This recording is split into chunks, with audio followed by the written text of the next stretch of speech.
Hello বন্ধুরা, আজকের এই ভিডিওতে আমি তোমাদেরকে দেখাবো। আমি সবার প্রথমে মোবাইলের সেটিং ওপেন করে নিচ্ছি। সেটিং ওপেন করার পর দেখো, এখানে সেটিংয়ে যে লেখাগুলো তুমি দেখতে পাচ্ছ, এখানে চেঞ্জ হয়ে গেছে, কালারিং হয়ে গেছে।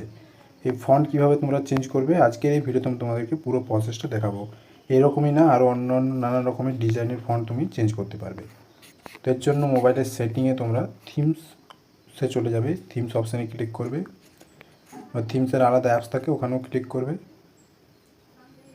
থিমসে ক্লিক করার পর ওপরে দেখতে পাচ্ছ অনেকগুলো অপশান রয়েছে। ওপরে তোমরা প্রথমে রয়েছে ফিচার, তারপর থিমস, ওয়ালপেপার, রিংটোন, তারপরে রয়েছে ফন্ট। এই যে এখানে দেখতে পাচ্ছ দেওয়া রয়েছে ফন্ট, এই ফন্ট অপশানটিতে ক্লিক করবে। ফন্ট অপশানটি ক্লিক করার পর দেখতে পাচ্ছ এইখানে নানা রকম ফন্ট চলে আসছে। এখানে কিন্তু ফ্রি ফন্টও আছে। এই ফন্টগুলো কিন্তু টাকা লাগবে এগুলো নিতে গেলে। তো এখানে আমরা ফ্রি ফন্ট ইউজ করব। নিজের ইচ্ছে মতো তুমি ফন্ট নিতে পারো। এখানে প্রচুর ফন্ট আছে, যেটা তোমার পছন্দ যেরকম সেরকম তুমি নিতে পারো। তো এখানে আমি তোমাদেরকে একটা দেখাচ্ছি। সিলেক্ট করবে, সিলেক্ট করার পর দেখতে হচ্ছে এখানে ফ্রি অপশানটা রয়েছে, ফ্রি অপশানটি ক্লিক করবে। তাহলে এটা কিন্তু ডাউনলোড হয়ে যাবে। ডাউনলোড কমপ্লিট হয়ে গেছে। অ্যাপ্লাই অপশান চলে এসেছে, অ্যাপ্লাই অপশানে ক্লিক করে দেবে।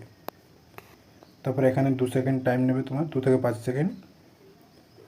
তারপরে কিন্তু এটা পুরো অ্যাপ্লাই হয়ে গেছে, দেখতে পাচ্ছি অ্যাপ্লাই হয়েছে। এবার যদি আমি আবার সেটিংয়ে চলে যাই, এখানে একটু টাইম নেবে মোবাইলে এটা লোডিং হতে। তারপর আমি আবার সেটিংয়ে চলে যাচ্ছি। সেটিংয়ে আসার পর দেখতে পাচ্ছ এখানে কিন্তু আরও ফন্টটা কিন্তু ডিজাইন চেঞ্জ হয়ে গেছে। তো এইভাবেই তুমি যে কোনো মোবাইলের ফন্ট তুমি নিজের ইচ্ছে মতো ডিজাইন মতো চেঞ্জ করতে পারবে।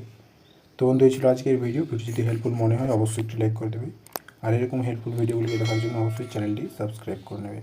ধন্যবাদ।